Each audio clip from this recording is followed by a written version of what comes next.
Сәлем достар, менің каналыма қош келдіңіздер. Видеоны көрместен бұрын каналыма жазылып, қоңыраушаны басып кетуді ұмытпаңыздар. Бүгінгі видеомыздың тақырыбы грек жаңғағы болмақ. Қазан айының соңына қарай пісіп, жетіле бастайтын жемістің бірі грек жаңғағы. Тұқымы Грекиядан әкелінгендіктен осылай аталып кетсе керек. Ғалымдардың пікірінше, күнделікті рационға жер жаңғақ, кешью және бразилиялық жаңғақты қосу арқылы жүрек дертіне шалдығу қаупін 30%-ға төмендетуге болады екен. Грек жаңғағы көп жылдық жемісті өсімдік. Орта Азия мен Кавказда өседі. Сәуір айының ортасында гүлдеп, жемісі қыркүйекте піседі. Халық медицинасында оның тамырын, дәнін, қабығын, жапырағын көптеген ауруға ем етіп ертеден пайдаланып келеді.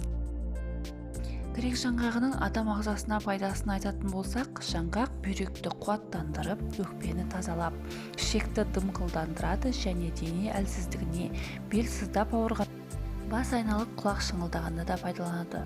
Ол үшін жаңғақ дәнінен 600 грамм, қара бұршақтан 300 грамм талқандап, балға араластырып күніне 2 реттен ішеді екен. Қазіргідей күн суыта бастаған кезде балалардың тамағы жыбырлап жөтелетіні бар. Осындайда жаңғақтан дәрі жасап берсеңіз жақсы. 500 грамм ұнтақталған грек жаңғағының дәні мен 300 грамм бал, 100 грамм алоэ және 4 лимонның шырынын сығу керек. Осыларды жақсылап араластырып, күніне 3 реттен тамақтан жарты сағат бұрын балға шай қасықпен беріп тұрсаңыз, жөтелді қуады. Бронхиттің бетін қайтарады. Сонымен қоса ағзаны жаулаған суықтан да арылтады. Жаңғақ ми қызметін күшейтетін қасиетке ие. Күнде таңертең аш қарынға 1-2 дана жаңғақ жеп жүрген адам алғыр, зейінді болады деседі. Грек жаңғағының майын қабынуға қарсы атеросклероз бен жүректің ишемиялық ауруларына, тіпті қатерлі ісікке қарсы қолдануға болады. Ағзаны қалпына келтіруден алдына жан салмайтын бұл майдың көптеген операциялар мен дерттерден кейін қолданса, тіпті керемет. Терідегі алуан түрлі жара, күйік, тартылып қабықтанбай жүрген үлкен жаралар мен терінің жарылуы кезінде де жаңғақты езіп, майын жағуға болады.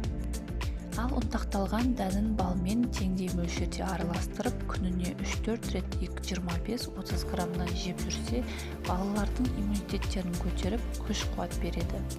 Ол жүкті әйелдерге, қан аз адамдарға да өте пайдалы. Бұл қоспаны гипертония, анемия, атеросклероз, бауыр, бүйрек, асқазан, жүрек қан тамырлары ауруларына, сондай-ақ еңбек пен ақыл-ой қабілетін арттыруға да қолдануға болады. Мамандардың айтуынша, жаңғақ дәнінің құрамында 55-77% май, 18-21% белок, 5-6% көмірсутегі. В1 витамині мен А провитамині бар. Одан бөлек 1500-1200 микрограмм С витамині болады. Негізі жаңғақтың өзі ғана емес, жапырағы, жас тамыры, тіпті дән арасын бөліп тұрған жұқа қабырғасы да денсаулықты түзеуде таптырмас тұнба бола алады. Дегенмен осының бәрін де балмен араластырып жегенге жетпейді. Мысалы, кептіріліп ұнтақталған жаңғақ дәнінің 1 қасығын жарты литр суға салып, 1-2 минут қайнатып, 1 тәулік тұндырып, күніне 30 граммнан 3 рет үзіліссіз 2-3 ай ішіп жүрген адам қант диабетінен айығатын көрінеді. Соңғы зерттеулер күніне жаңғақтың 1 порциясын пайдалану жүрек ауруларына шалдығу қаупін едәуір қысқартатынын көрсетіп отыр. Сондай-ақ жаңғақтың онкологиялық аурулардың алдын алуда да 10% пайдасы бар. Зерттеушілердің пайымдауынша, жаңғақтың құрамындағы пайдалы заттар организмді холестериннен арылуға септеседі. Яғни түрлі дерттердің пайда болу қаупін бәсеңдетеді. Сарапшылар жаңғақтарды көбірек пайдалануға кеңес береді.